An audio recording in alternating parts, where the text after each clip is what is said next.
recession is when the GDP recedes 2 quarters in a row. There's debate if we're in a recession, but my textbook in Econ 101 even.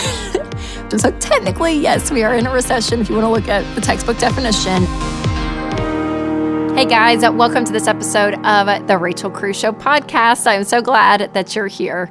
So today I'm going to be reacting to a video called Why Credit Cards Are a Scam from the comedy YouTube channel Cracked. And it's part of their series called Honest Ads. And I can't wait because I hear it's a little sarcastic, which I just appreciate that. So in this episode, we're going to talk about popular topics right now. We're going to talk about the FIRE movement, also known as the Financial Independent Retire Early. And is it possible to retire before 35? Well, we're going to talk about it. But first, let's go into why it was a mistake to pull your money out of the market. Take a listen. All right, we're going to talk a little bit about the economy this episode, okay? It's going to get a little nerdy, but just stay with me because I want to prove a point to you because I want to talk about investing and just the idea when we talk about it's like a roller coaster, but stay in it. And when fear happens, people want to pull their money out because they're freaking out and they think the world's coming to an end. And I always tell them, don't write it out because it's going to go back up. So let's look at that because we've had some freakouts and some fear recently, and you can start to see, oh, wow, okay, I can stay in this. So the jobs report just came out for July, and it was crazy good. So many jobs were created. In fact, 528,000 jobs were created, and unemployment dropped to 3.5%. So incredible, so great. Where they're even predicting that only 258,000 jobs would be created and unemployment would be at 3.6%. So we are in even a better shape than what they were predicting. And so what's funny is when the jobs report was released and everyone saw, wow, the economy actually, like, people are getting jobs and their wages are going up and unemployment's low. What happens is consumers, everyday Americans like us, are like, okay, I feel good about life. Like, that's actually a good thing. That's a good sign. And so when people feel good and they feel confident, they spend money. When they're fearful, they don't spend money. And so naturally, when we talk about investing and you look at the S&P 500 or the Dow Jones, those like little graphs that you see, which is the stock market, which is where your investments are, it really is the pulse of how people feel. Because when you're confident, people start spending money. Guess what? Those little lines go up, up, up. But when people freak out and they hold their money and they don't spend because they're scared, it goes down, down, down. So when the jobs report released, the stock market, you guys, went all the way up to almost where we sit now at almost 34,000 points, okay? Where in June, I was sitting in this exact same seat when it was going fear, and it went down to 29,000. And people were, again, getting nervous. But I was telling you guys, don't pull your money out. Just stay in it. It's going to be okay. It's going to go back up. You'll see the market go back up eventually. We believe in the American economy enough to believe that. And sure enough, what has happened? But if you remember in June, what's fascinating is that's when the recession, people were talking about, oh gosh, the recession, because we'd find out in July if we were in a recession. Now, a recession, the actual definition is when the GDP recedes, it reduces 2 quarters in a row. So that in fact happens, even though there's debate if we're in a recession, but my textbook in Econ 101, even forever ago, that's the definition of a recession. So technically, yes, we are in a recession if you want to look at the textbook definition. But again, it's a minor recession. But when the word started floating around in June, that's when the market went because people were scared, pulling their money in, not spending. And now the jobs report releases, and you open up the app, and I'm seeing on Apple News and on my phone, and everywhere they're like, the market's gone crazy. Everyone's happy again. So again, I just wanted to pull this little sliver out in history to remind you that's how it kind of all works from like a high level perspective without getting too much into the nuts and bolts of it. But also to remind you that when you are investing and you have money in the market, remember a couple of things. Number one, we want to diversify, okay? You don't want all of your money in one stock. I don't like playing the stock market. Have it in mutual funds, which are 90 to 200 stock grouped together. And that can be in a form of even retirement vehicles like a 401k, a Roth IRA. So choosing good growth stock mutual funds within that is going to help you in the long run. And then if you max out your retirement and you want to do more, again, if you want to be in the market and have some good mutual funds outside of that, that's great as well. But the idea is when you're investing, I believe it is a great place to put your money when you're debt-free and you have a fully funded emergency fund. And you have to write it out, okay? You have to write it out, and don't let fear panic you, because people pull their money out at the bottom, and that's not good. I don't know if I don't like these words specifically, but Warren Buffett always says, get ready to get greedy when people are fearful, okay? So when people are fearful, remember, the market went down, down, down. And that's when you can buy a lot that's cheap in the market, and then get fearful when people get greedy. So when people get greedy, the economy goes back up, and just kind of be, So again, not necessarily like perfect words to live by, but I think it's a fascinating thing. So basically, just remember, when people are freaking out in the market dives, stay in it. Stay in it, because it will return, just like it is literally as I'm talking right now. So remember, you guys, when you're investing, it's for the long haul.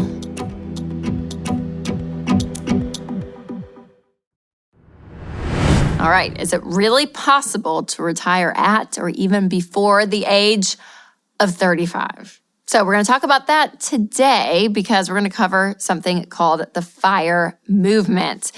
This is something that I've read about, I've seen. It's a trend that's kind of cycled in and out, but now it's making a very strong comeback as more and more young people are saying that their goal is to retire early. So how do you even go about this? Well, let's talk about it. So first, what is the FIRE movement? So FIRE stands for Financial Independence, Retire Early. And people that are part of this movement, they have a goal of saving and investing aggressively about 50 to 75% of their income so that they can retire as soon as possible. And some people try to do this by the age of 35. So obviously, it's pretty extreme. It causes you to live below your means. It requires major sacrifice. But is it possible? Yeah, it is possible. People are doing this. Now, is it a good idea? It's debatable. But let's look at what it means to retire early. So, what is the FIRE movement's definition of retiring early?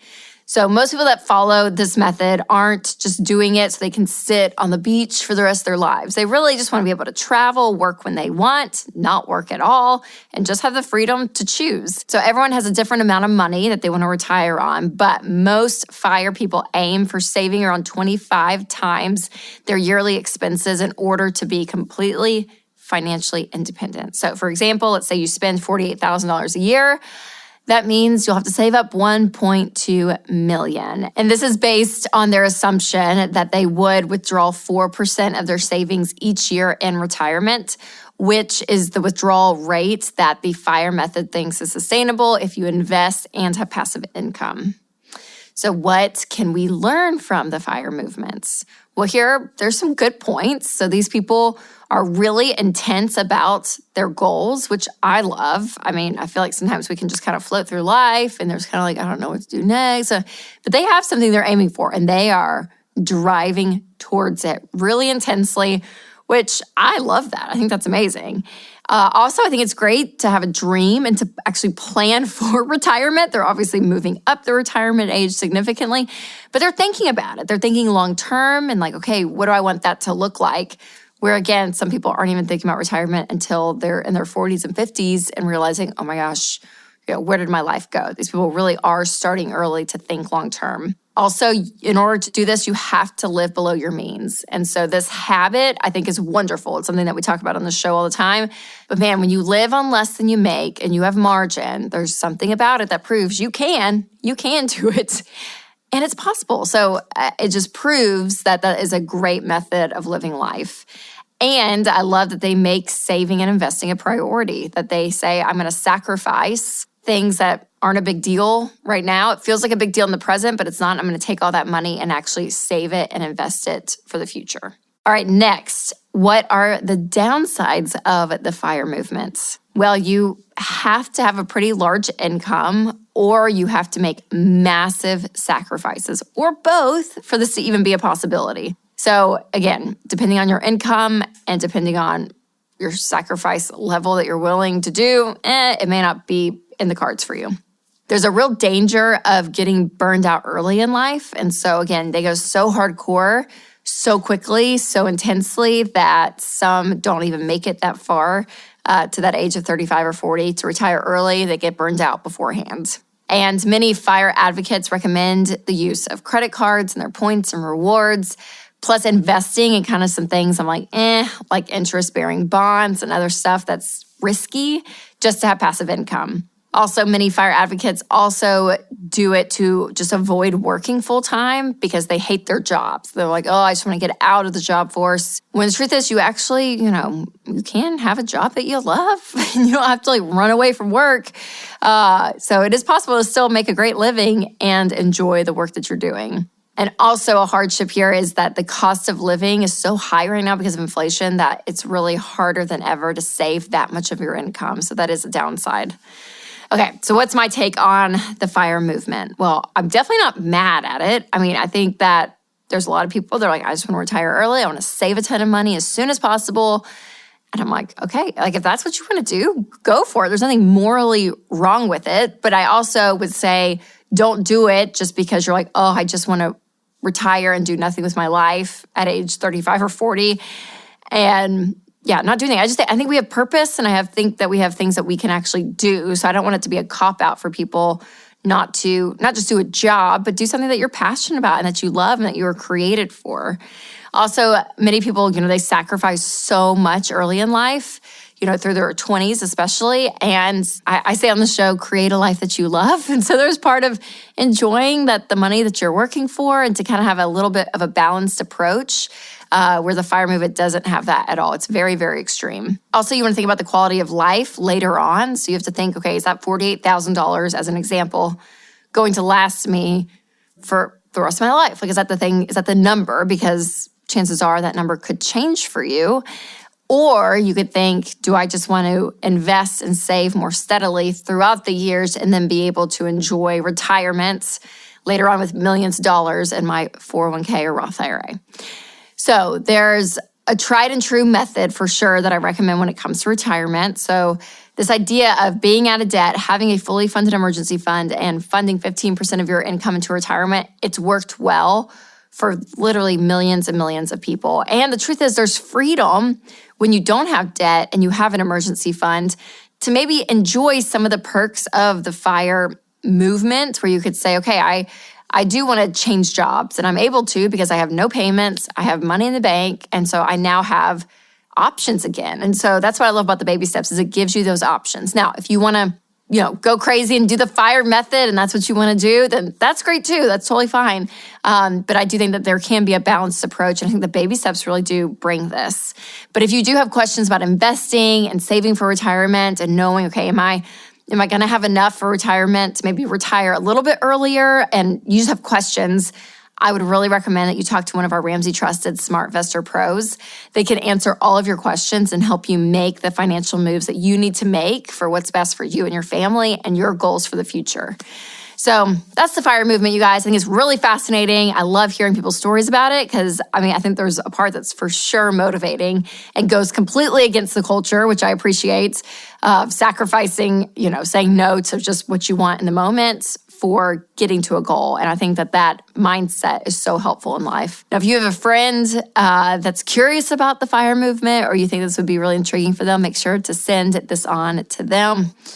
And for you guys, keep on the journey, no matter where you are, depending on your baby steps, where you are financially, just keep at it. Have a goal in mind and be chasing it with intensity, maybe not as intense as the FIRE movement, but having focused intensity over time is so, so key.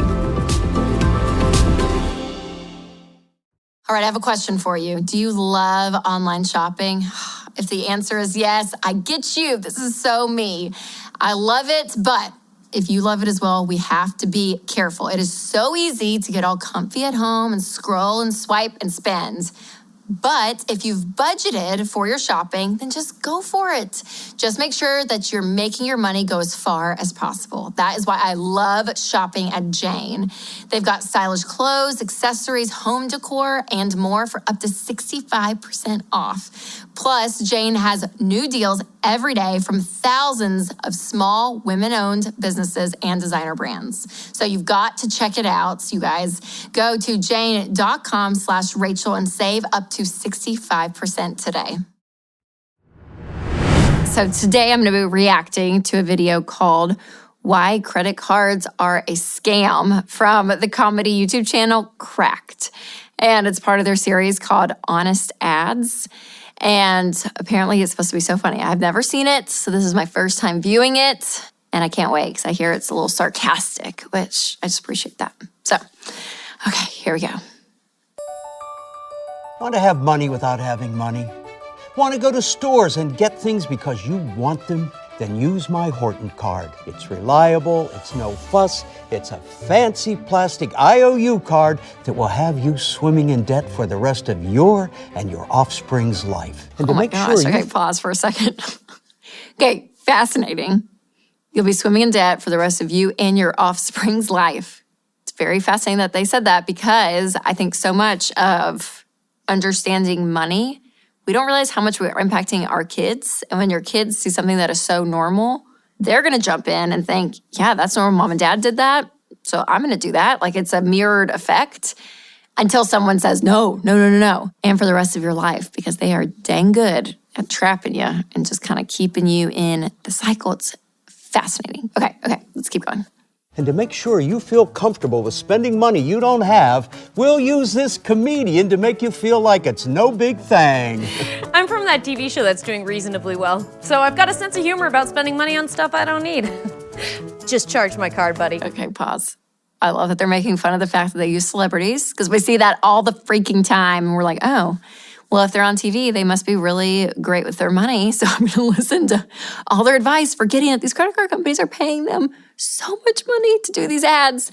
But we just think that they're trying to help us out. So that's really funny. Whatever. It doesn't really matter to me because I'm mostly excited to get cash back. Relatable. I know. Why use gross paper covered with pictures of dead guys when you can use my square piece of dinosaur carcass with numbers on it? Oh my gosh. In fact, nowadays, you have to have a square of recycled soda bottle because how else would you even be able to purchase your online subscription to watching what used to be free? Or paying for an expensive education that won't lead to a job. Really, any financial milestone. That's right. To get a roof over your head, you need to earn credit, which is really just showing you own a little square that you have to pay off continually. Somehow that's what makes you trustworthy and shows you're good with money. We've made it impossible to live without our plastic numbers swiper. We're putting chips in some of them now. Okay, Look pause. at that. Oh, they're putting chips in. Oh gosh, conspiracy theorist Rachel's gonna enjoy that one.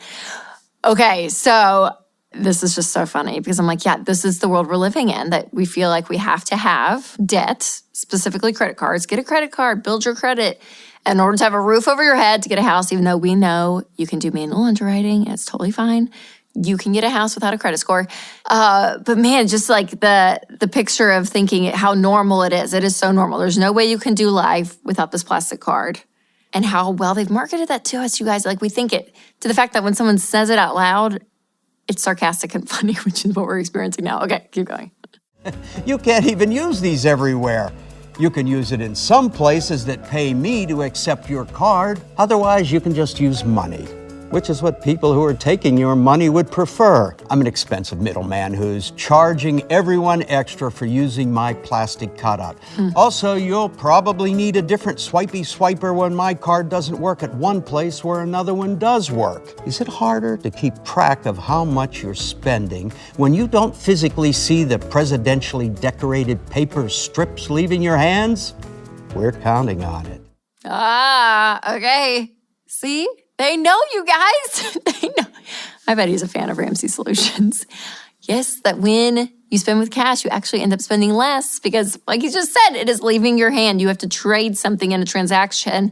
And what that does to your brain, the pain centers of your brain light up. Something happens where you feel money leaving. It does something different than just swiping and keep going. But he said, yeah, that's what we're hoping, is that you just keep going and collecting more and more.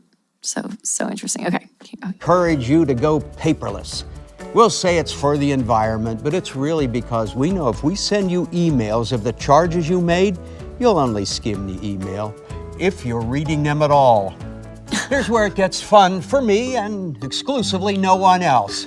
We made it so the longer it takes for you to be able to pay us back on time, the more money you'll rack up in interest, and the harder it'll be to pay off. And doesn't that sound like it should be illegal? It's not. It's interest.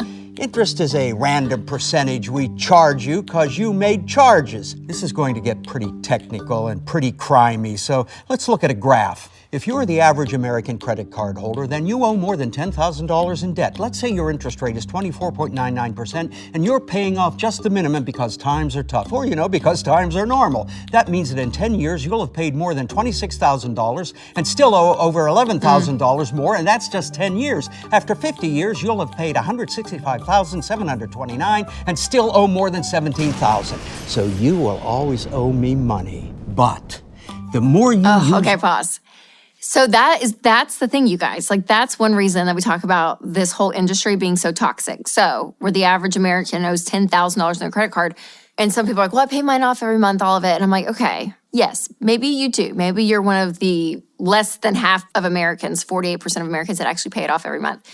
You're still benefiting from people stuck in that system he just showed. So your rewards and your points and all of that is off of this toxic system of these people that are stuck in it. And until they decide, hey, I'm gonna have to sacrifice and get an extra job and do what I can to pay this off, to get above it, to get beyond it versus just stuck in this hole, like, that's the industry. That's what they want. And so they paint themselves like they're trying to help you, or that they want to advance you and you get free, upgraded first class tickets to this, there, whatever the thing is. And I'm like, yes, but you're stuck in this industry that does that to people. Like, it's crazy. I read a book called 4 Winds about the Dust Bowl and all these Okies, they called them, that migrated to California, and they got put to work on these huge farms, and they had like their own grocery store and their own bank and all this, and they had to go into debt, in order to buy food at that grocery store. I mean, it was like this sick cycle. And I'm like, man, that exact specific thing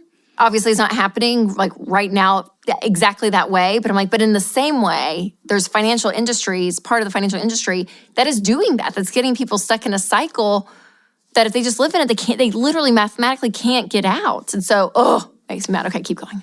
The more worthless things we'll give you. All right, yes, let's hear it for stuff, or even better than stuff, cash back, which is just a tiny portion of money that you'll use to pay off the debt. But of course, you'll never see actual money. The more you charge, the more cash back we give you. It's like you're digging a hole and we throw in a handful of dirt to help you get out of the hole, but only after you dig 5 feet deeper. If you're worried you might not be able to pay off this credit card, we'll encourage you to get another card to pay off that one, and then another to pay off that one. The more credit cards, the more you have to pay, and the more you owe us. It's literally the same apparatus as a Ponzi scheme, but we tell you about it with a 300-page tiny printed booklet that you won't read. So get yourself a Horton Card credit card. Go ahead and swipe it through machines till you owe us billions. Oh, was that too harsh? Oh, here. Hey, Laugh Machine, make the people feel better with your jokey words. Hey, so you guys ever notice how Katy Perry is, You feel better already, right? Katy Perry's basically just Zooey Deschanel, but gassier, so. I'm Roger, by the way. Oh, man. And here's the crazy thing, y'all, is like, it's all true. I'm like, yes, it's exactly what's happening. Exactly what's happening. Oh, man. Okay, well, that enlightened me a little bit in my day. And just to remind me, yeah, it's exactly what is happening. So hopefully you got a little entertainment, a little education there. And remember, just stay far away from debt and credit cards. It's not worth it. It's just not worth it. You can use a debit card, get everything you need to have in life, but it's your money you're actually using. You're not engaging with the bank and their money and then interest and all that. Oh, man.